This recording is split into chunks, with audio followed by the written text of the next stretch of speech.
जय श्री गणेश, जय माता महालक्ष्मी, जय माँ मतंगी। आज माता महालक्ष्मी का दिन है, शुक्रवार। और शुक्रवार के दिन अगर बात हो और माता महालक्ष्मी का थोड़ा सा चर्चा ना हो, ये भी तो सही नहीं है ना। तो आज थोड़ा सा माता महालक्ष्मी की चर्चा करते हैं। जब हम वैभव लक्ष्मी के व्रत करते हैं तो उस व्रत में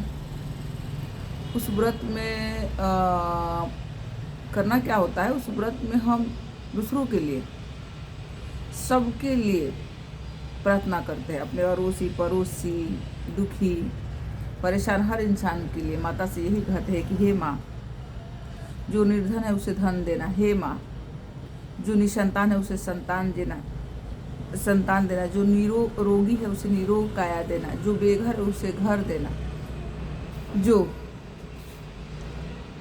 निर्बुद्धि है उसे बुद्धि देना। और इसी तरह से मतलब हम दूसरों के लिए प्रार्थना करते हैं कि हे माँ, आप सबका कल्याण करना और उसके बाद में हमारा कल्याण करना। तो इसीलिए मैं भी अपने हर वीडियो में यही बोलती हूँ कि माता सबका कल्याण करे, उसके बाद मेरा भी कल्याण करे। क्योंकि कहते हैं ना, अध्यात्म में कहते हैं ना कि जब हम दूसरों के लिए प्रार्थना करते हैं ना तो भगवान बड़ा खुश होते हैं और खुश होकर वो हमारी कामनाएं को पूर्ण करने लगते हैं। क्योंकि उनको ये लगता है ना कि देखो मेरा कितना अच्छा बच्चा है कि अपने लिए नहीं सोच रहा है, दूसरों के लिए सोच रहा है। और जो माता महालक्ष्मी है, माता महालक्ष्मी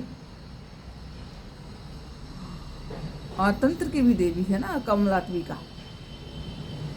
तो वो तो तंत्र में तो वैसे भी कहा गया है ना कि तंत्र सिर्फ और सिर्फ जन कल्याण के लिए बना है। तंत्र सिर्फ जन कल्याण के लिए बना है, स्वार्थ सिद्ध करने के लिए बना ही नहीं है और ना ही दुरुपयोग करने के लिए बना है। इसलिए इसको गुप्त रखा गया है। और इनकी जो 10 देवियां हैं, इनको इसीलिए गुप्त रखा गया है क्योंकि माता, ये जो हमारी माताएं हैं ना, माँ काली, माँ तारा, माँ त्रिपुर सुंदरी, माँ भुवनेश्वरी, माँ त्रिपुर भैरवी, माता छिन्नमस्तिका, माँ धूमवती, माँ बगलामुखी, माँ मतंगी और माँ कमलात्मिका, ये देवियाँ जागृत देवी है। और ये थोड़ा सा प्रार्थना में, थोड़ा सा पूजा प्रार्थना में माता खुश हो जाती है और ये सिद्धि प्रदान कर देती है। और ये सिद्धियाँ अगर गलत इंसान के हाथों में चल जाए तो ये तहस नहस कर देगा। और गलत इंसान के हाथ में चल जाए तो तहस नहस तो करेगा ही करेगा, लेकिन वो सबसे पहले खुद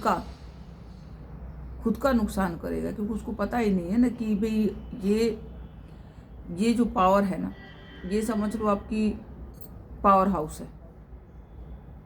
और पावर हाउस को अगर आपने सही से यूज नहीं करा तो क्या करेगा, ब्लास्ट तो करेगा ही ना। तो इसीलिए इसको गुप्त रखा गया था। और क्योंकि आज है लक्ष्मी का दिन, माता महालक्ष्मी, माता कमलात्मिका का दिन है, तो मैंने सोचा कि चलो थोड़ा सा माता की बात करते हैं। तो बस ये है। क्योंकि जो भी है, मेरे चैनल का भी नाम वैभव लक्ष्मी है, 777, और वैभव लक्ष्मी की वजह से ही दुनिया में वैभव है। वैभव लक्ष्मी माता ही है जो हमें अन-धन से सजाती है।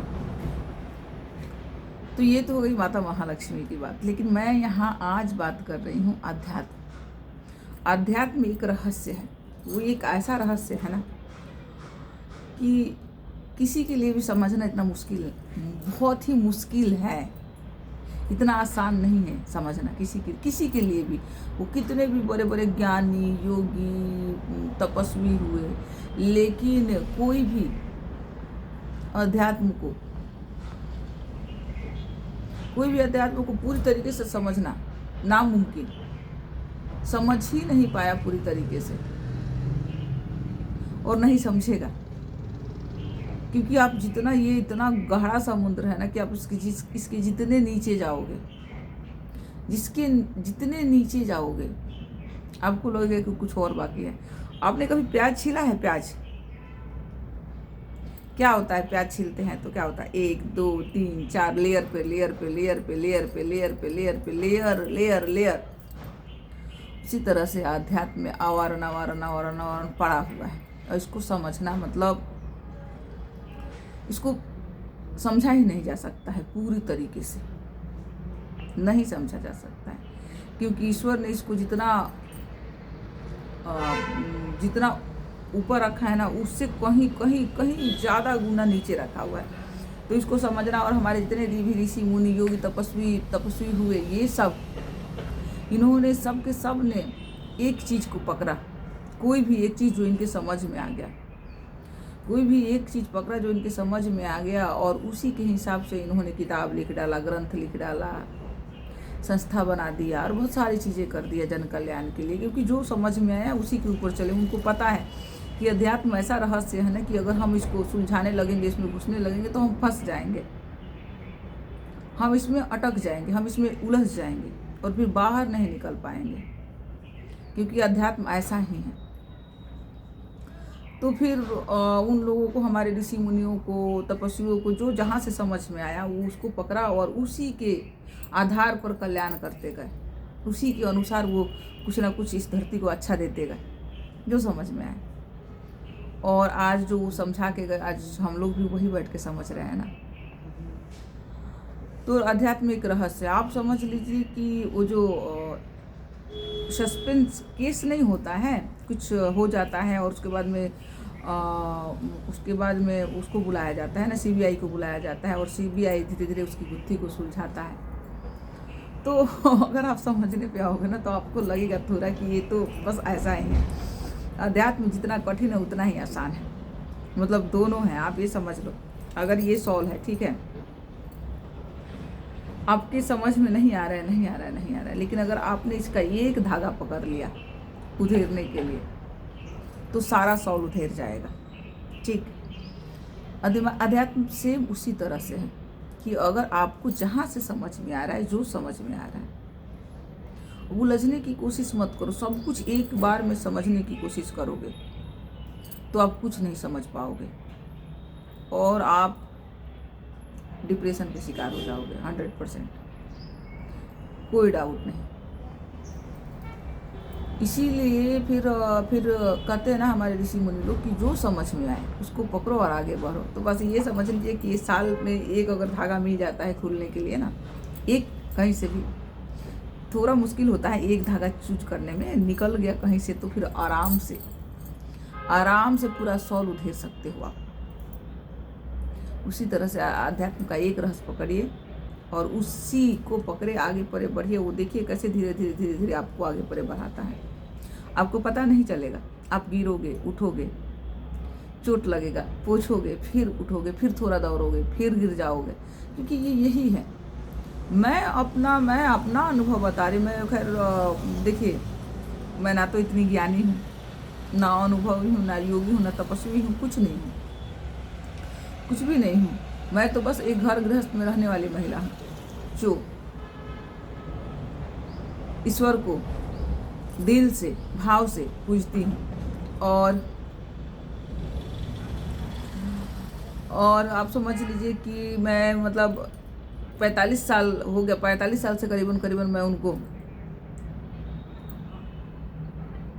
पूजती आ रही हूँ और समझती आ रही हूँ, मानती आ रही हूँ कि ईश्वर है मेरे साथ। और मुझे इस 45 साल की उम्र में, 45 मेरा तो खैर ज़्यादा होगा उम्र, लेकिन मैं 45 साल, क्योंकि पूजा करने में भी तो अरे आदमी 5-7 साल का होता है तभी भगवान को भी समझता है ना, जब 5-7 साल का होता है, ठीक है। तो ये 45 साल मतलब करीबन 45 साल के अनुभव में मैंने यही समझा है कि अध्यात्म आप समझ लीजिए कि वो जो पहले के ज़माने में मूवी नहीं दिखाता था, बिहुला, सती बिहुला, एक जब हम लोग बच्चे थे ना, तो एक ड्रामा होता था स्टेज पे, जब नवरात्रि स्टार्ट होता था और दुर्गा पूजा होता था ना, तो वहाँ हमारे मोहल्ले में जगह जगह पे बिहुला होता था, सती बिहुला। और वो सती बिहुला तब तो हमने वो देखा, लेकिन इतना समझ में नहीं, कि छोटे थे। उसके बाद में इसकी जब मूवी देखी तो समझ में आया कि अच्छा ये। तो मैं ड्रामा की बात ना करके सीधे बिहुला मूवी पे आ रही।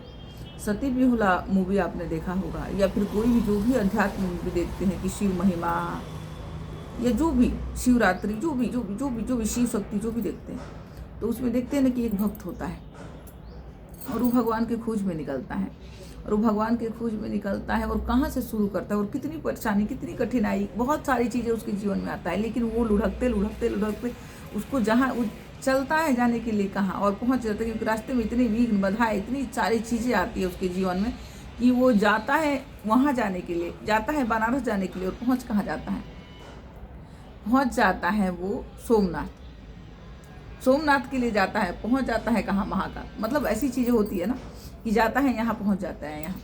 तो इनमें भी ईश्वर कहते हैं कि इन सब में कल्याण छुपा होता है, हमें बस साक्षी दृष्टा होके, और मतलब साक्षी होके, हमें साक्षी होके बस इसको करना है। जो भी हो रहा है हमारे साथ, जो भी अच्छा बुरा जो भी हो रहा है, नहीं पता क्या हो रहा है, क्योंकि वो आपको पता ही नहीं चलेगा। आप टूटोगे, परेशान हो जाओगे, तिलमिला जाओगे, हताश हो जाओगे, फिर अंदर से वो जो ईश्वरीय तत्व है वो बोलेगा आपको कि आगे परे उठो, सब ठीक होगा, और फिर आप बढ़ोगे आगे। और बढ़ते बढ़ते बढ़ते बढ़ते बढ़ते बढ़ते जब सचमुच में किसी ऐसी शक्ति से आपका सामना होगा, किसी ऐसी शक्ति जिससे मिलने के बाद में आपको लगेगा कि बस यही तो था जिसको मैं ढूंढ रहा था, वहीं से आपका जीवन परिवर्तित होता है। और इतने दूर, मतलब उस शक्ति से मिलने में आप समझ लो कि आपकी पूरी जिंदगी 40-45 साल तो लगनी ही लगनी है। और नहीं तो जो छोटे छोटे उम्र में जो मतलब भगवान को बहुत अच्छे से समझ जाते हैं, भगवान के ऊपर कीर्तन भजन कुछ भी लिख देते हैं, गा देते हैं, कर देते हैं, आप ये समझ लो कि वो पिछले जन्म के जरूर उस भगवान के साधक होंगे जिनकी भजन कथाएं वो इतनी सुंदर तरीके से कहते हैं। वो पिछले जन्म में साधक होंगे, और किसी न किसी कारण से उनको शरीर छोड़ दे, उस जन्म में शरीर छोड़ दिया, जिसकी वजह से उनकी इच्छाएं अधूरी रह गई, तो इस जन्म में आके वो अपना कार्य कर रहे हैं। क्योंकि अध्यात्म बहुत बहुत ही गहरा है, बहुत ही गहरा। बोलते हैं ना कि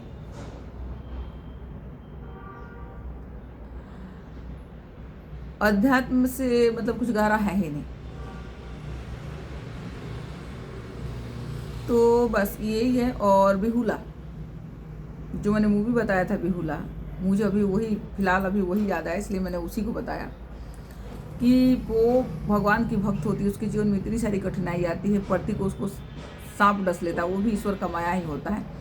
और फिर वो निकलती है तीर्थ करने के लिए, चारों धाम करने के लिए, और जाना जाती है यहाँ, और इतना ऐसे विघ्न बाधाएं आ जाते हैं कि उसको पहुँचा देते हैं वहाँ, और वहाँ भी उसका कल्याण ही होता है कि क्योंकि कोई ना कोई ऐसा इंसान मिल जाता है, कोई कुछ ऐसा होता है ना कि वहाँ से उसको मार्ग मिलता है। तो अध्यात्म इसी तरह से है कि आपको जाना है, आपको पता है कि आपको क्या करना है, एकदम सब कुछ आपके समक्ष है, आपको जाना है, लेकिन बीच में ऐसा कुछ ना कुछ होगा कि आपको जाना है इधर, और आप चले जाओगे इधर, पर उसमें भी आपको हताश होने की ज़रूरत नहीं है, क्योंकि अगर आप इधर भी जा रहे हो ना तो ईश्वर आपके साथ है, और वहाँ कुछ है आपके लिए जो आगे के मार्ग के लिए, आगे के मार्ग आसान बनाने के लिए बहुत उपयोगी होगा। अगर ईश्वर ने इधर कर दिया आपको, या माया ने इधर कर दिया आपको, तभी डरने की बात नहीं है, क्योंकि कुछ तो है वहाँ जो आपको मिलेगा, और फिर आगे के मार्ग में सहयोग करेगा, आपको सफलता दिलाएगा आपको।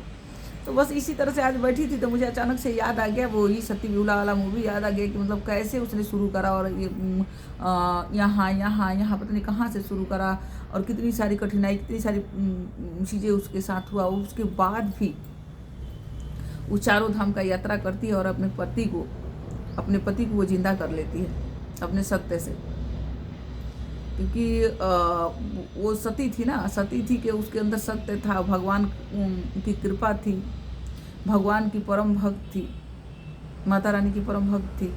और हर इंसान, जितने भी इंसान जो अध्यात्म है, भगवान की कृपा जिनके ऊपर पहुंच जाता है, वो बड़ी कठिनाई से उनको गुजरना पड़ता है, क्योंकि भगवान कहता है कि पत्थर को मूर्ति बनने के लिए बहुत सारी चोट खानी पड़ती है, तब जाके उसको सुंदर रूप दिया जाता है। सेम उसी तरह से अध्यात्म में जितने लोग अध्यात्म के लिए बने हुए हैं, तो उनके जीवन में बहुत ज़्यादा कठिनाई और कड़ी से कड़ी परीक्षा देनी पड़ती है, पर फिर जाके वो जब कठिनाइयों से, परीक्षाओं से टूटते नहीं, आगे पर बढ़ते जाते हैं, हताश नहीं होते, कुछ ना कुछ उसमें से मतलब कुछ ना कुछ पॉजिटिव निकाल ही लेते हैं, कुछ ना कुछ अच्छा ढूंढ ही लेते हैं। हर पड़ाव में कुछ ना कुछ उनको मिल ही जाता है जो जिसको पाके वो बहुत खुश होते हैं। और इसी तरह से पता ही नहीं चलता कब वो पड़ाव पार कर जाते हैं। और जैसे वो पड़ाव पार करते हैं फिर क्या, फिर वो सारा गुत्थी धीरे धीरे जो भी है जितना समझ लेते हैं और उनको समझ में ये आ जाता है कि ईश्वर को समझना इतना आसान नहीं है और मैंने जितना समझ लिया अब मुझे उसी को पकड़ के आगे परे बढ़ना है, इसको छोड़ना नहीं है। और इसी से मैं जितना लोगों का कल्याण कर सकती हूँ, जितने लोगों के लिए कुछ अच्छा कर सकती हूँ वो मुझे करना है। और फिर उसको मार्ग मिलता जाता है, फिर आसान हो जाता है, फिर कोई दिक्कत नहीं है। फिर तो हज़ारों सहयोगी लोग आ जाते हैं, सहयोग करने के लिए लोग आ जाता है, क्योंकि ईश्वर की ऐसी लीला है यानी कि उसको सहयोग भी मिलने लगता है। और ईश्वर का साथ तुम और कहते हैं ना कि भाई जा पर कृपा राम की हो इता पर कृपा करे सब कोई। तो जिसके ऊपर ईश्वर की कृपा होती है सब लोग उससे प्रभावित होने लगते हैं, सब लोग उससे खुश होने लगते हैं। तो बस ये आज की कहानी है। ये कहानी कोई नहीं है, ये एक ऐसा रहस्य है जो मेरे को लग रहा था कि जो अध्यात्म है ना, ये मतलब ऐसा है ना कि मुझे वो बार बार वही बेहुला याद आ रही थी। और मैं वो उसको देख रही थी, फिर मैं पीछे मुड़ के अपनी लाइफ की यात्रा देख रही थी कि भाई कैसे कैसे क्या क्या मतलब लगता था कि अरे भगवान ने कभी कभी नाराज़ भगवान से होना, कभी गुस्सा होना, कभी छोड़ देना, कभी तुम तो हो ही नहीं, कभी बहुत सारा प्यार आ जाना, ये सब चीज़ें होता रहा और होता रहता है। और बस हम इंसान यूँ ही चलते रहते हैं। और फिर एक दिन आता है समझ में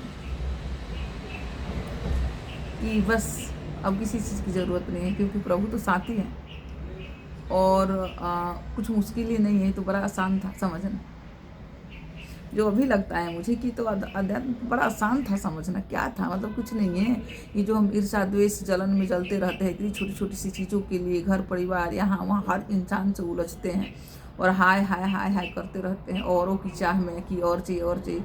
इन सब में जो हम अपना समय बेकार करते हैं, बिताते नहीं बल्कि व्यर्थ करते हैं, बेकार करते हैं। तो लगता है कि अरे हमें तो उतना समय। और पता है आपको, जिस दिन आपको असली की अध्यात्म समझ में आ जाएगा, आपको लगेगा ना कि पीछे आपने कितना टाइम खराब कर दिया बेकार की चीज़ों में, बेफालतू की उलझनों में आप उलझते रहे। और वो उलझन किसी ने आपको उलझाया नहीं, आप खुद ही उलझते गए, क्योंकि आपके अंदर जो बैठा हुआ है ना, है क्या इस कलयुग में क्या है ना कि पहले जो युग था उस युग में जो हमारे शत्रु थे वो दिखते थे, दूर थे, हमसे दूर थे। जैसे रावण हो गया, कंस हो गया, या फिर और भी जितने, दुर्योधन हो गया, और भी जितने थे दूर थे। लेकिन कलयुग में सब हमारे अंदर है। कहते हैं ना कि सतयुग में शत्रु था, मतलब सतयुग में विकार ये जो हमारे अंदर है ना, घृणा लोभ लालच, ये था ही नहीं। द्वापर त्रेता युग में राम और रावण था, लेकिन दूर था, बहुत दूर था। और द्वापर में परिवार में था, जैसे दुर्योधन और कंस मामा परिवार में था। और कलयुग में हमारे अंदर, हमारे खुद के अंदर जितने भी विकार हैं हमारे खुद के अंदर। तो बस कलयुग में आप दूसरे को नहीं, दूसरे को सुधारने की ज़रूरत ही नहीं है, दूसरे से लड़ाई लड़ने की ज़रूरत नहीं, आपको तो खुद से लड़ना है। रोज़ दिन आपको खुद से लड़ाई लड़नी है। आपके अंदर जो अच्छी शक्तियाँ हैं और बुरी शक्तियाँ, उससे आप रोज़ लड़ो और लड़ के अपनी अच्छी शक्तियों को रोज़ लड़ाई करो, अपने अंदर की दोनों शक्तियों से, और बुरी शक्तियों को हराओ और अच्छी शक्तियों को धीरे धीरे ऊपर उठाओ। तब देखो कैसे आप ईश्वर के प्यारे बनते हैं, और फिर कैसे ईश्वर आपका जीवन पलटता है। आप खुद कहोगे कि सच में ये जो उलझने था ना, हमने खुद पैदा करा था, हम ही इसमें उलझे थे। और अब क्योंकि कलयुग में किसी दूसरे को सुधारने की ज़रूरत नहीं है, आप स्वयं सुधरो, सब सुधरेगा। आप सुधरे, सब सुधरा। तो बस आज के लिए इतना ही। हर हर महादेव, जय मैया की। सबको राम राम राम, सबको